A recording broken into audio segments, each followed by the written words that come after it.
Good morning, good morning, good morning. It's Mr. R2 here at Consistency is Currency, your morning podcast of choice.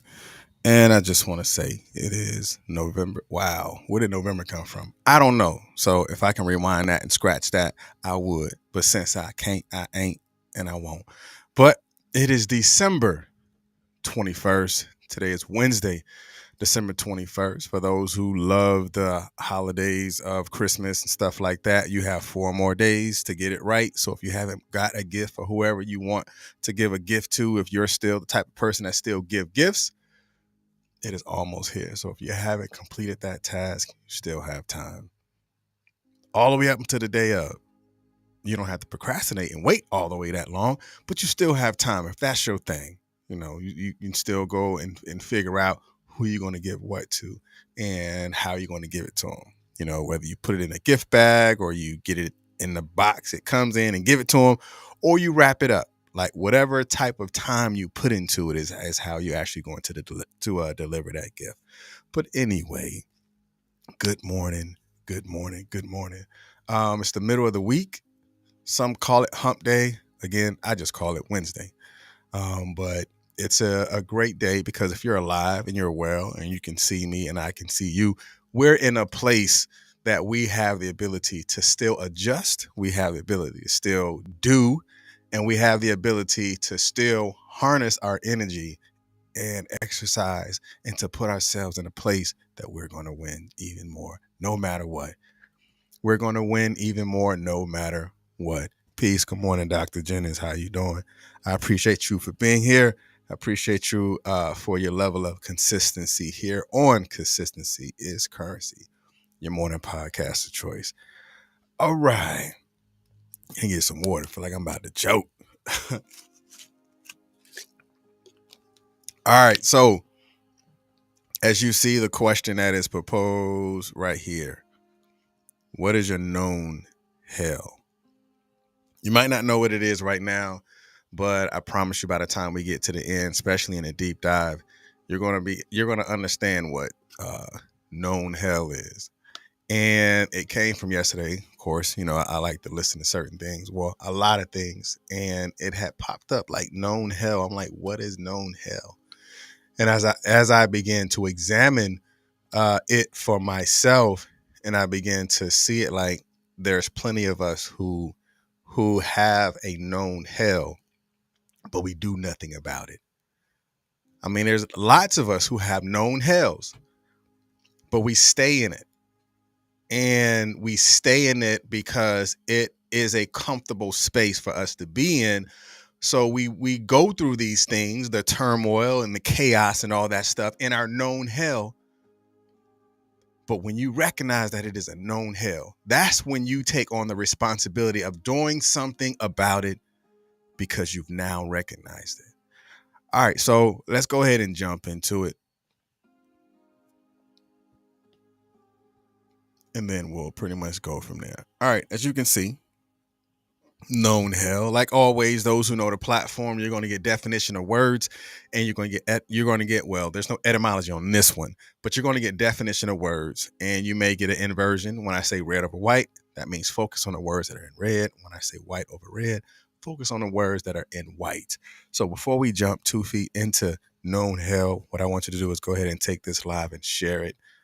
Whether you share it in a Facebook group or you share it on your timeline, whichever one it is, just go ahead and share it, because there are a lot of people out there right now that have known hells, but they don't even recognize that it's a known hell because they're okay with it.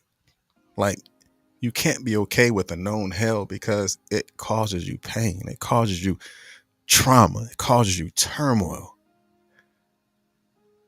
But why do it? I'm going to tell you why. I think we consistently live in these known hells because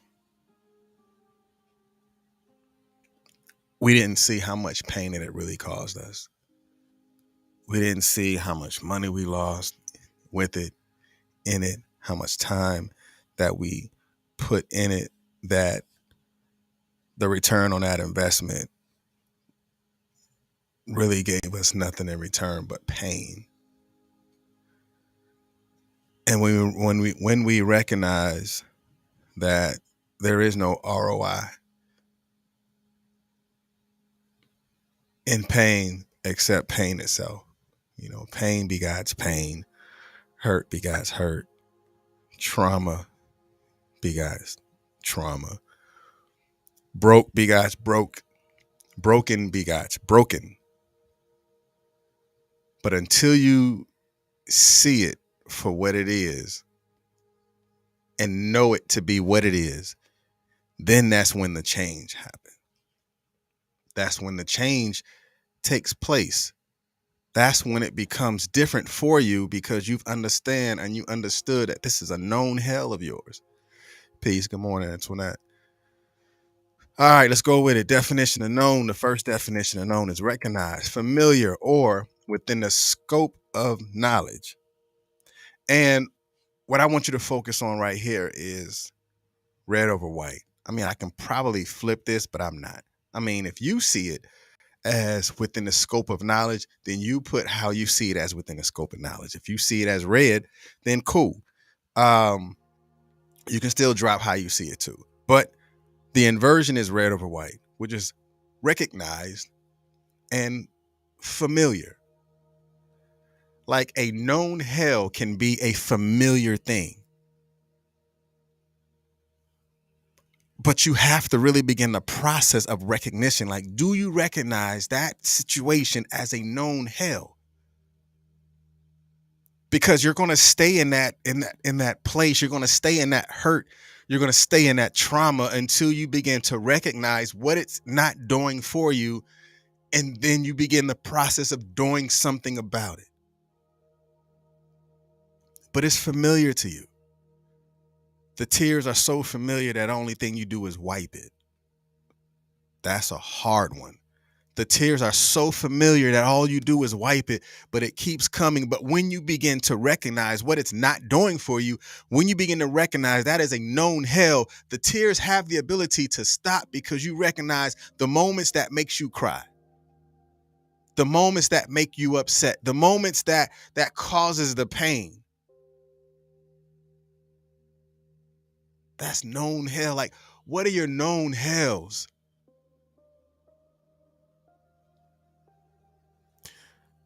All right, the next definition. I'm going there a little bit. The next definition is within one's knowledge and understanding. Like, it's going to stay that way until you recognize, like, how much information am I receiving in this moment that I can change and do something different about it? Because knowledge is what? Knowledge is the basic foundation of all things in existence. Like, you have to know what it is before you can execute it. And you have to understand it before the process of the execution begins, or you're going to keep doing something and and it's going to always render the same results. Like, what have you learned in your known hells? You probably learned something a little bit more about yourself. Like, maybe you're actually stronger than you thought. Maybe you're actually not so strong too. I mean, I think that can be flipped so many different ways. Like, you got strong people that think they're strong, but then when they find out they're not as strong as they are, that's when the realism kicks in. Then you got the people that may consider themselves not so strong, and then when they find out that they're actually stronger than what they are, or stronger than what they realized they are, that's when you begin to gain more knowledge about who you are.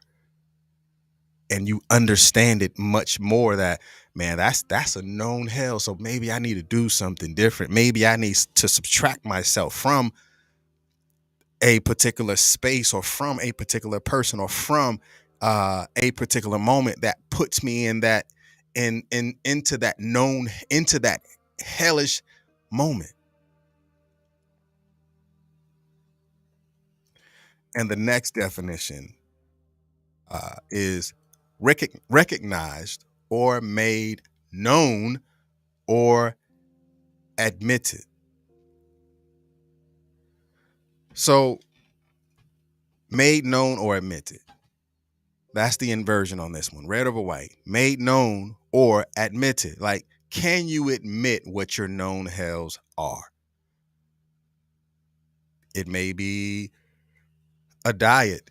It may be, I don't know, porn, or it may be this relationship that you're in, or a relationship that you came from, or a relationship that you keep going back and forth with. Like, if that's your known hell, then you have to recognize what it is. It's not a heaven on earth. It is a known hell.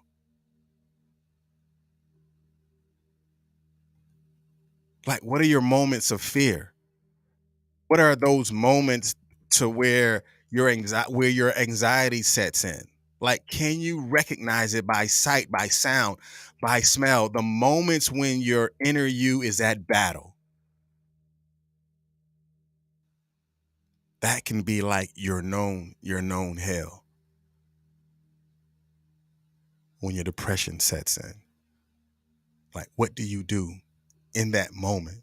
Can you recognize it even today? Like, man, I've been in this known hell for a long time that it's become a part of my life cycle. It doesn't have to be, but it becomes a part of your life cycle because it's becoming cyclic. It always comes around and around again. You see it, but then you try to avoid it. But then when you recognize it again, now you're trying to go back at it and try again. But what do you do after it is then recognized? You have to do what? You have to admit that what it is. You can recognize something and not admit it, but then you find yourself back at it again. Right? I'm just going by definition. You can see it for yourself. You can look it up for yourself. You can recognize something for what it is, but then when you don't admit what it was or what it is, you can find yourself going right back to that same situation, that same person, or walking back into that same lifestyle that you have chosen to go back at it again because you didn't admit it to be your truth of what that was for you. That is a known hell. Mm. If you haven't shared this, share this because this deep dive is a little bit deeper than what we've already communicated about. Like, your known hell. Like, tap into that moment in that what that known hell has done for you. It don't always have to cause you the pain, but when you recognize that it causes you pain, that's when you have to admit what it is, and then it begins the process of change. Change begots change. Only after it is recognized that change need to be done. All right. Own hell. It doesn't always feel good. Like, can you imagine pushing this boulder up the hill? This can be a known hell, but the commitment gotta be stronger than the burn. The commitment has to be stronger than the burn of holding the boulder and taking it up the hill, because you're taking it up the hill for a reason. You want to be healed, but you haven't recognized or admitted that healing needs to take place. Again, you've seen the definition. Recognize has been in all of the definitions. Well, two of the definitions. Like, what have you recognized about you that you need to understand? Like, this is a hellish moment, and if I ever want to do something different, I have to do something for myself. In order for me to take this boulder up the hill, I must understand what the mission is, and I must stay on task, and I must stay relentless And I do have a level of resiliency, and I will fight, and I will push through this hell that I'm in.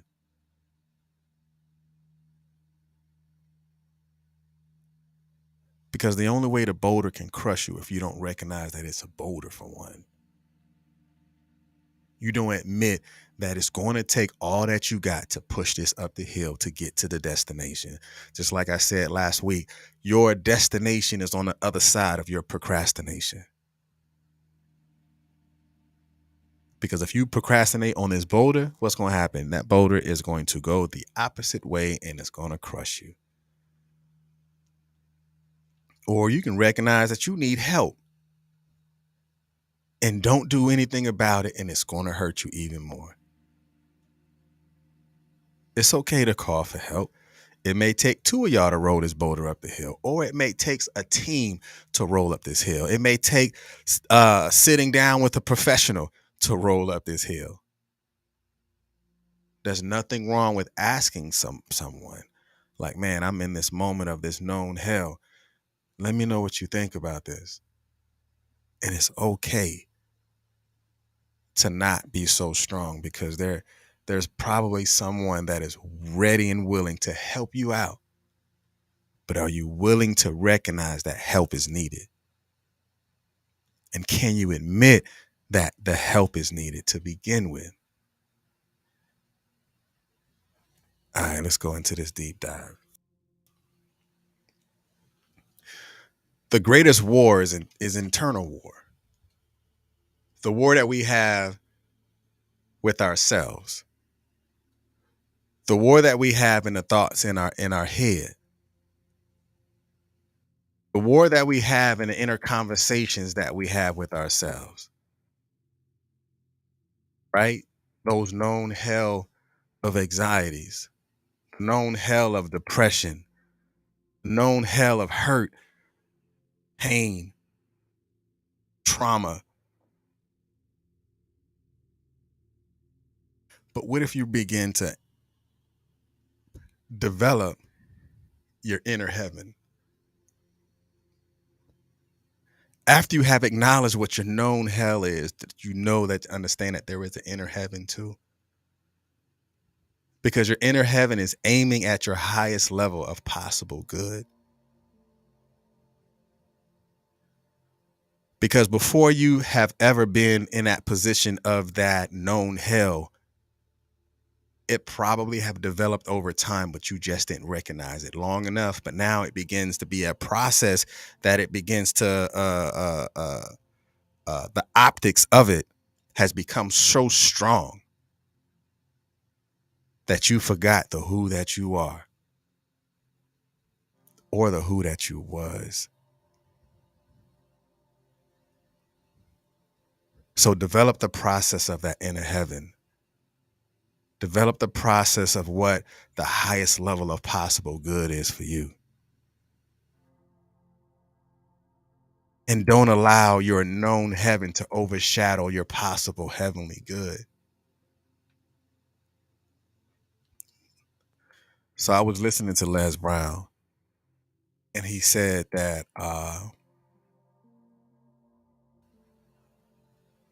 some of us have chosen, or we have preferred, known hells over strange heavens. And I was like, ooh, that's deep. Known hells are preferred over strange heavens. Because there are so many people who are afraid of taking risk, and they begin to battle with themselves to win, because they're so used to the chaos. Have you known somebody to say, well, I'm so used to, bad things happen in my life, I don't know what it feels like to not have. Okay, after you have recognized that chaos is common, and you have admitted that chaos is common, so when are you going to take the knowledge of what it is and then change it and to do something good for you? That's that inner heaven.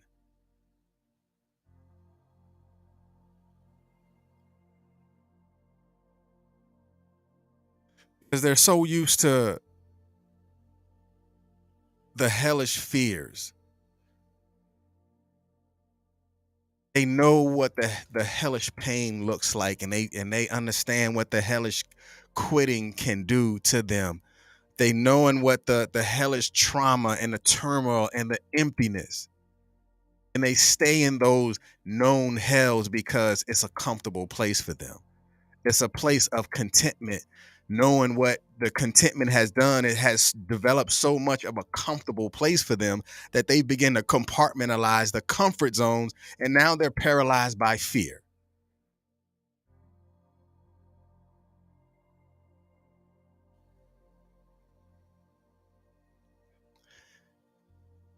But how do you get out of that?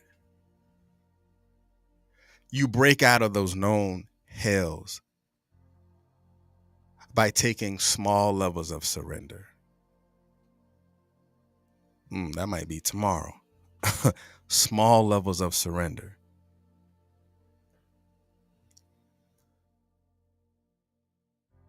Surrender to doing something for yourself and not feeling guilty about it. That's small levels of surrender.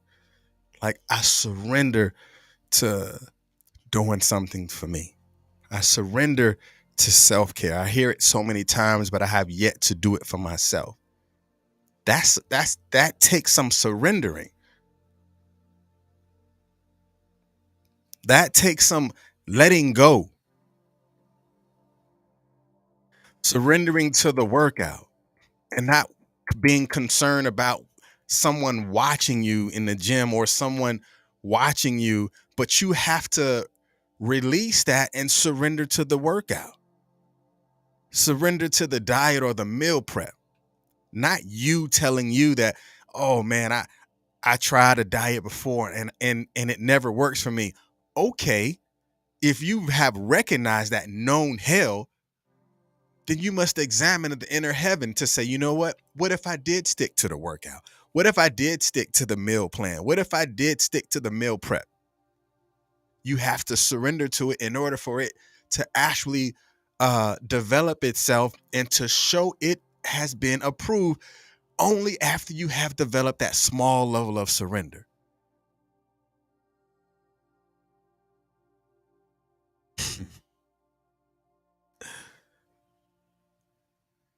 Maybe you need to surrender to waking up and not allowing the alarm clock to be your known hell. Oh, that's a big one for somebody.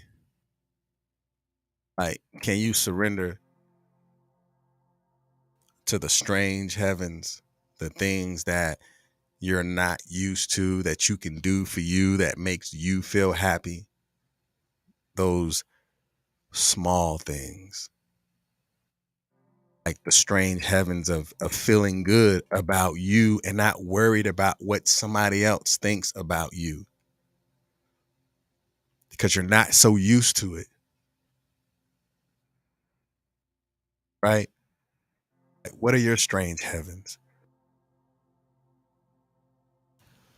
What are those things that you can do for you that you're not used to? You're finding out that you like it. Right? You might have done so much for somebody else or so much for everybody else so long in your life that it feels strange to take you out on a date. And now that you've taken you out on a date, that you find out that you like it. Those strange heavens. You're like, oh man, it's not this this is not bad at all. Or trying different foods out. Like, oh, this is not bad. Like, this is a strange heaven. I didn't know that this is actually good, and I didn't know that I can do something for myself, because I thought that if I did something for myself, then therefore I may be considered selfish. We all know the difference between selfish and selfless.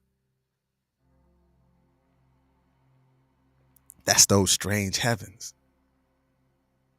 And you'll find it out when you take yourself out of that zone and begin to do something for yourself and be okay with it. All right. I'm gonna leave y'all alone. Um, what would you consider what your known hell is? Again, that can only be examined by you, because remember that within the definition of known, it has to be something that is recognized, not allowing everyone else to recognize it, because they might just run their mouth to recognize about you. That is a known hell that you need to work on. You don't work on it until you recognize it. It won't change until you admit it. Again, I'm just using definition. You can look it up for yourself. It won't change until you recognize it, and it won't develop until you actually admit that it is a known hell to you, or that is something that you have to work on in order for you to change it. That takes a small piece of surrender. Let me write that down before I forget it. Small surrender. I got to write it down for real. Because tomorrow I'll be talking about something else that I forgot that I really wanted to talk about. All right, that's enough. Hey, good morning, Miss Myrick. Good morning, Miss Tada Lee. I appreciate everybody that's here watching right now. Acknowledge what your known hell is. And I guarantee those strange heavens can actually be beneficial for you when you do it for you, when you do it with the right intent, when you do it with the right initiative, when you do it purposeful, when you do it wholeheartedly. Celebrate those small victories. And those small levels of surrender can actually help you begin the process of change only when you surrender to it. Those changing what you're dedicated to, changing what you are committed to, could be the tool that you can use to even utilize small levels of surrender. All right, that's enough. Hey, man, y'all be blessed. Take this Wednesday and do something different than what you did yesterday. If it's just going out, I know it's cold and cool. The ice cream shops are still open. If it's just going to go to take yourself to lunch today, then do that. If it's going to get ice cream today, do that, whatever. Surrender to the strange heavens. And I guarantee you, it will be on earth as it is in heaven. That means on earth, the things that you do presently right now is based on you doing something heavenly for you. You know there's some good in you still, but it only can be changed when you know and recognize and admit that change need to take place. All right. So it's Mr. R2 here at Consistency is Currency, your morning podcast of choice. I appreciate you. After you have watched this, go ahead and take this live and drop it, or text this link to somebody else and tell them those known hells actually has a heaven on the other side. Only after you recognize it and admit it, then the heaven is on the other side. Those strange heavens could be the small levels of surrender, because you'll find out that you like something more than what you've been receiving. Y'all be blessed. Peace.